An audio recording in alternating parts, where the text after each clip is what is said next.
Howdy folks, it is Diecastbuffet here again. Welcome back to another NASCAR Diecast review, and today we have one of the coolest Corey Lajoie diecast made from the 2021 season. This is the number 7 Plan B Sale Chevrolet Camaro, but it's more commonly known as the Stroker Ace movie throwback. This is a really cool car that was not ran at Donington, so it's a interesting throwback to say the least, and without further ado, let's go ahead and get it out of the box.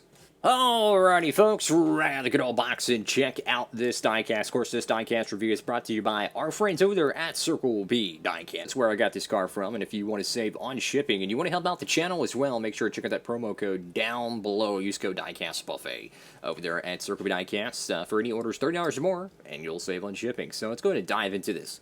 So this is obviously a throwback from the movie, right? It's definitely a really, really cool looking paint scheme. You have a different, unique font here. A simple kind of a red-orange paint job, very reminiscent of the Wood Brothers red paint job. But I really like this kind of vintage font right here on the hood. You get the Circlebdiecast logo there, and then you have a different font on the sides here, which is really, really cool. Very retro indeed. So you go to the front of the car here, and when I think about the red-orange paint job on this car, it really reminds me of Justin Allgaier's 77 Talladega car that he ran. I got the number 7 right there. Got the Sunoco decal there. The front end's a little bit lopsided, but you know, the front headlights are generally the hardest decals to actually wrap on these cars. But I think my favorite portion of this entire diecast is, well, the contingencies. I mean, this diecast is a true throwback because look how many contingencies they were able to put on this diecast here, guys. You got the number 7. You have the chicken, so to speak, right there. Then you have a Circlebdiecast right there. Again, once again, a unique font, which is really cool because, you know, sometimes when Circlebdi, they sponsor something, traditionally they would use their colors, right, which is blue, white, and black / charcoal. And then sometimes you'll get diecast like this, which is completely opposite. Or you'll even get some like this. This is part of a duo set. We'll be doing the Justin Haley review in some time. But that's what's so cool is that they don't care about, you know, trying to stick to one color for their entire brand and their diecast store. No, they do things to accommodate the paint schemes, which I think the fans appreciate a whole lot more. So I'm not sure what that says right there. I got fastest shipping in the South. That is really, really cool. This would be a great diecast to have some chrome wheels on it, to tell you the truth. Got the Goodyear decal there. A whole bunch of contingencies. You can see Schluter system, or however you want to pronounce it, Cup Series, Mechanics Wear, Sherwin-Williams, Built Bar. If you haven't picked up the Built Bar 2021 car, I highly recommend you do, because the 2022 edition of it is not that good. I got Race Car, whatever that is, Circlebdi right there, Cometic. Just really cool to see the contingencies right there. I really do miss that. Let's go to the back end of the diecast here. Once again, you have the mascot, so to speak, there. You got Z01 Camaro 1LE, number 7, Circlebdi.com, fastest shipping in the South. I like the black spoiler there. Very, very nice. A little bit of a chip right there on the top right. You go to the right side of this diecast, and just seeing the contingencies just all congregated in one spot instead of scattered everywhere, it really does bring back the Nextel Cup, Sprint Cup days, so to speak, and a very, very nice touch to it. See, over here on the driver name rails, it's kind of hard for me to read here. Some of these words and fonts are a little bit tough to recognize on a 1/64 scale diecast, so I'm not going to try to pronounce that. What do we got? Chevrolet right there, Schluter Systems, once again, Wix Air Filters, and I think it's Spire Motorsports, and I can't read above that one there.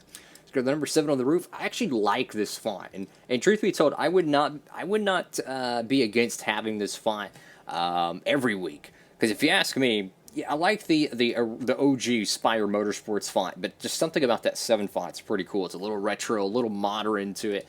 Of course, you go to over here to the roof flaps, and once again, you got Circlebdi.com.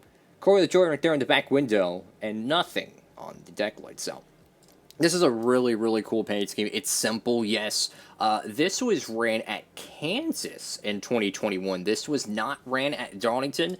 One of the best ways to tell is you can see the normal race car decal there. You don't see the NASCAR Donington logo or the NASCAR Salutes logo from it being ran in May that year. But yeah, this is a very reminiscent of Dale Jr.'s 2008 Mountain Dew car, where it was a throwback that wasn't a official throwback weekend.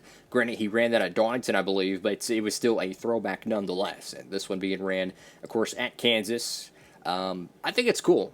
I am all for more throwbacks because there's just so many amazing paint schemes that I wish would return in the sport. So this is a very, very cool, a very creative die cast and just overall paint scheme together. I think it's a really, really cool thing.